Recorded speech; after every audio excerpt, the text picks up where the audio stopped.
come segno di un grande sindaco che ha realizzato un sogno per tutti i veneti. E tua, ufficiale?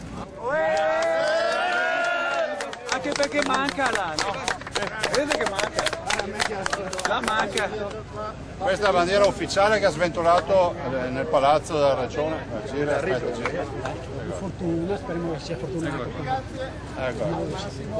E questa la attacchiamo subito sul municipio. Questa è una zecinese, roba giusta. Il gonfalone di San Marco, questo è il regalo che Luca Zaia ha voluto fare a Massimo Bitonci, eletto ieri con il 53% dei voti.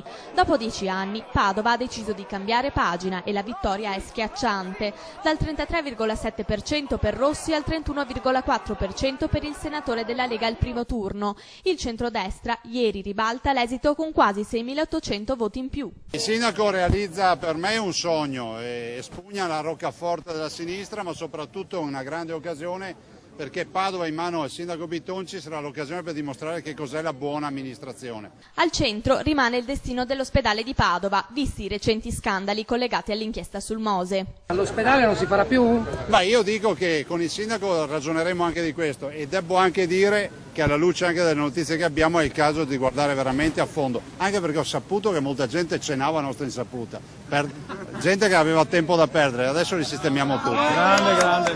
Alla luce della messa in discussione dei project financing, forse è giunta l'ora di portare avanti la ristrutturazione, la riqualificazione dell'area, il sottopasso su via Giustiniani e il collegamento anche con lo IOV. Già al lavoro per la formazione della giunta, pronta forse entro la settimana, e ora lascerà lo scranno del Senato. Può darsi che un domani, magari una volta ripulita la città, quando la sentirò più sicura per i miei figli, magari li porterò a vivere qua. Ivo Rossi e Massimo Bitonci si sono sentiti al telefono ieri sera alle 3. Adesso è troppo comodo da parte della nomenclatura del Partito Democratico dare la colpa a Ivo Rossi. In realtà le colpe ce le hanno loro, perché hanno sbagliato completamente la campagna elettorale e poi in questi anni hanno immobilizzato il Consiglio Comunale.